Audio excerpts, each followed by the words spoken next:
Salut à tous et bienvenue sur la chaîne. On se retrouve aujourd'hui pour une petite vidéo où on va faire un retour sur Avatar, le premier du nom, qui est sorti en décembre 2009, donc ça fait déjà 13 ans qu'il est sorti. Donc voilà, j'avais pas été le voir au cinéma, celui-ci je l'avais vu peut-être un an après, ou je l'avais pas vu tout de suite. Et puis bah là j'ai décidé de me le refaire parce que bah il y a le deuxième qui va sortir d'ici 2 ou 3 semaines, je ne sais plus, enfin il arrive. Donc voilà, j'ai décidé de me replonger dedans, de vous refaire un petit retour dessus, histoire voilà, d'en parler un petit peu avant que je sorte en fait la critique sur Avatar 2, puisque je vais aller le voir et normalement vous aurez un retour dessus. Donc voilà, je voulais qu'on en parle un petit peu. Bien sûr, petit récapitulatif, le film dure aux alentours des 2h50, il est réalisé par James Cameron, qui avait également réalisé Titanic juste avant je crois. Ce film est arrivé au cinéma comme une révolution, c'était du jamais vu, comme bon nombre de films avant lui, il a marqué le cinéma, il a marqué l'esprit des spectateurs. Parce qu'il a apporté, de très grandes choses. Et ce que j'ai adoré en le revisionnant, donc 13 ans après sa sortie, c'est que le film n'a pas vieilli. Il y a des films qui sont excellents quand ils sortent, ils te plaisent vraiment, mais si tu les revois 2-3 ans après, voire plus là, plus de 10 ans après, eh ben tu vois qu'il a un petit peu vieilli. Alors si tu aimes vraiment beaucoup le film, c'est pas dérangeant, mais là c'est même pas le cas. On pourrait dire, si je découvrais le film là à l'heure actuelle, eh ben, je serais autant époustouflé, autant étonné par l'esprit de Pandora, l'esprit, enfin, ce que le film t'apporte, c'est toujours aussi extraordinaire, même après 13 ans.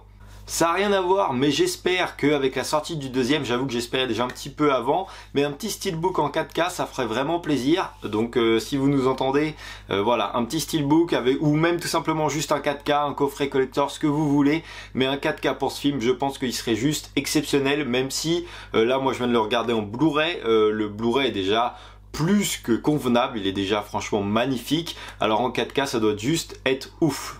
Pour commencer, j'aimerais un peu parler des images qui sont toujours extraordinaires. Les plans sont toujours magnifiques. On va encore, enfin personnellement, j'ai encore découvert Pandora. Ce film, je l'ai vu 3 ou 4 fois, et à chaque fois que je le regarde, bah c'est de nouveau une nouvelle découverte. Tu le découvres vraiment avec Jake, tout cet univers complètement fou. Les effets spéciaux n'ont absolument pas vieilli. Ils sont toujours excellents. J'en ai vu 2-3 qui sont à la limite, mais ils sont bons, parce que même leurs moins bons effets spéciaux sont les meilleurs pour certains autres films. Donc voilà, c'est vraiment pas dérangeant, on ne voit toujours pas des petites erreurs ou quoi que ce soit, tout est vraiment toujours top au bout de 13 ans, donc déjà juste ça, c'est extraordinaire. Le scénario, bon bah ça après je pense que tout le monde connaît Avatar, je pense qu'il y a bien sûr 2-3 personnes qui ne doivent pas l'avoir vu, mais voilà, une partie générale des spectateurs l'ont vu, c'est quand même grandiose. Tu vas passer environ 1h30 du film à découvrir Pandora, tout en développant ton scénario bien sûr, hein, mais vraiment 1h30 du film, on peut dire que c'est de la découverte de Pandora. On va te montrer des plans magnifiques, à chaque fois la jungle elle joue toujours sur un ton de couleur un petit peu bleu, violet, avec du vert bien sûr pour les arbres, mais voilà, et quand tu passes la nuit c'est fluorescent. Faut dire ce qu'il y a vraiment des paysages extraordinaire, des plans extraordinaires, c'est quelque chose que tu ne retrouveras pas dans tous les films. Même les plans où tu ne vois pas les personnages, tu ne vois pas une action, ils sont beaux à voir. On va juste te mettre un petit plan sur une petite plante qui traîne là, et ben rien que ça c'est beau, c'est bien filmé, c'est bien amené, tout est bien monté ensemble en harmonie et c'est juste exceptionnel. J'aime bien aussi la façon dont est racontée l'histoire, parce que tu vas suivre les personnages, mais toute l'intrigue et toutes les choses qu'on a besoin de t'expliquer, c'est Jake qui va te l'expliquer, soit en narration, tu vas entendre sa voix à travers les images, soit par son journal de bord. Et donc la narration est plutôt pas mal, elle est toujours bien placée, elle va pas te casser un plan, elle va pas te casser un combat ou quelque chose d'important. Et puis le journal de bord c'est sympa parce que ça t'intègre dans le scénario, tu n'as pas l'impression que c'est quelque chose qui est rajouté, qu'on a été obligé de te mettre là pour t'expliquer le scénario, tout fonctionne en harmonie. Dans ce film, c'est également super sympa de voir l'évolution de l'entente entre tous les personnages. Quand ils sont arrivés, Jake et Grace ne pouvaient pas se piffrer. C'est marrant, tout au début, toutes les petites piques qui s'envoient, ça se renvoie la balle à chaque fois. Jake et Norm n'avaient pas Ils se détestaient pas, mais ils avaient pas la même relation qu'on peut voir évoluer jusqu'à la fin. Chacun va s'apporter des choses. Norm va un peu plus aider sur le plan intellectuel Jake, et Jake va faire se développer un instinct un petit peu de marine chez Norm. On va le voir plus se rebeller, se défendre, quelque chose qu'on ne voyait pas au tout début. La relation entre Grace et Jake évolue aussi, même si elle a compris un petit peu tout le manège, elle va s'en servir, mais tu vois quand même que leur relation évolue. Il y a également la relation entre Jake et Neytiri qui va évoluer. Tu les vois vraiment tout au long du film où elle va lui apprendre les choses ou quoi que ce soit. Tu vois que petit à petit ils vont se rapprocher, petit à petit il se passe quelque chose, et je trouve ça assez bien amené parce que tu vois qu'au début il y a quelque chose entre les deux, mais même en commençant à ce stade là on amène quand même quelque chose au fur et à mesure.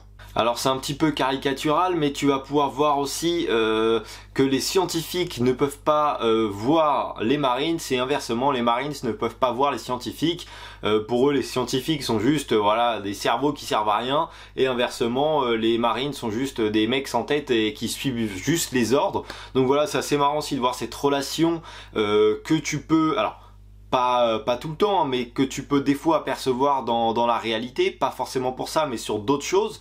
Le colonel aussi, c'est une énorme caricature. Le mec, c'est Rambo. Il survit à tout, il survit à des explosions, il survit à des attaques de monstres, etc. Alors, c'est une caricature.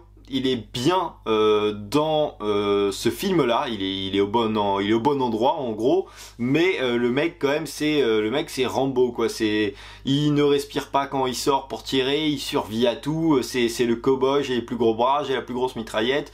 Donc voilà, bon, c'est assez marrant à voir. Puis il y a un bon échange entre les acteurs. D'ailleurs aussi, les acteurs jouent tous très bien parce que tu arrives vraiment à ressentir les émotions quand ils te font vivre quelque chose sur les scènes de combat ou quoi que ce soit. Bah, t'as limite les frissons quand ils vont faire les scènes d'attaque et tout ça, parce que t'as le mélange entre le jeu d'acteur, la scène, comment elle est amenée, comment elle est filmée, la musique et tout ça. Bah tiens, pour une fois, enfin pas pour une fois, dans ce genre de film, généralement les musiques sont bien utilisées. Là c'est le cas, elles sont bien utilisées, t'apportent quelque chose et t'apportent une énergie pendant les scènes. Et quand je dis aussi qu'il joue super bien, que tu ressens les émotions, c'est notamment quand Jake va prendre la première fois le contrôle de son avatar. Lui qui n'a plus de jambes va découvrir qu'il peut tout ressentir. Et je trouve ça super bien fait, c'est super bien filmé, tu vas vraiment le ressentir à travers le personnage. Et donc voilà, c'est plus toutes ces scènes là que j'ai voulu te dire, mais les scènes de combat aussi, tu t'y crois vraiment, t'es vraiment scotché devant ton écran et tu ne vois pas passer le temps. Tu vas également y voir tout type de personnes présentes sur Pandora au niveau des humains pour un petit peu te faire le monde réel. Tu vas voir le mec dans son bureau en costume qui donne les ordres mais sans jamais se mouiller. D'ailleurs tu vois qu'au final il est quand même tiraillé par toutes ses décisions, il veut pas forcément tuer tout le monde. Tu vas avoir comme on l'a dit juste avant, le gros colonel, les gros bras, la grosse mitraillette qui sait tout mieux faire, mieux que tout le monde et qui ne réfléchit pas trop, il veut juste tout casser.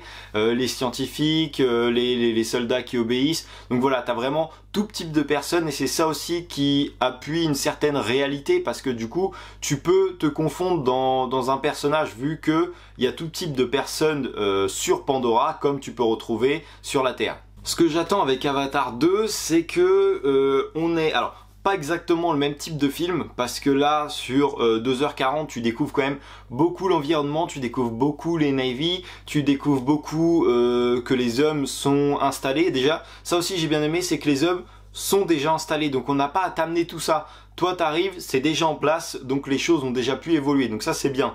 Mais voilà, mais dans le 2 j'espère qu'on ne va pas perdre trop de temps à redécouvrir des choses inutiles. Après je pense qu'on va avoir quand même de la découverte puisque c'est un nouveau monde, leur ancien a été un petit peu détruit, donc voilà. Puis de ce que j'ai vu dans les extraits, ça va plutôt être dans un environnement avec de l'eau, donc voilà, je pense qu'on va avoir pas mal de choses à découvrir, donc j'espère que ça va être aussi bien amené que dans le premier, qu'on va prendre autant de plaisir à voir les magnifiques plans que déjà on a pu voir dans les extraits, les magnifiques paysages, se replonger vraiment dans Pandora. Donc voilà, j'espère vraiment que le deuxième sera à la hauteur du premier, sera même mieux, étant donné qu'on a attendu 13 ans pour pouvoir voir enfin la suite, donc j'espère ne pas être déçu. Bon voilà, c'était juste un petit retour sur Avatar. J'ai pas fait de résumé parce que le film est déjà sorti il y a 13 ans. Je pense que tout le monde connaît ce film. C'était juste histoire de se remettre un petit peu dans l'ambiance avant de voir le deuxième. Si tu as aimé la vidéo, n'hésite pas à mettre un petit like, à t'abonner à la chaîne. N'hésite pas à mettre un petit commentaire. Moi je te dis à la prochaine pour une nouvelle vidéo. Salut!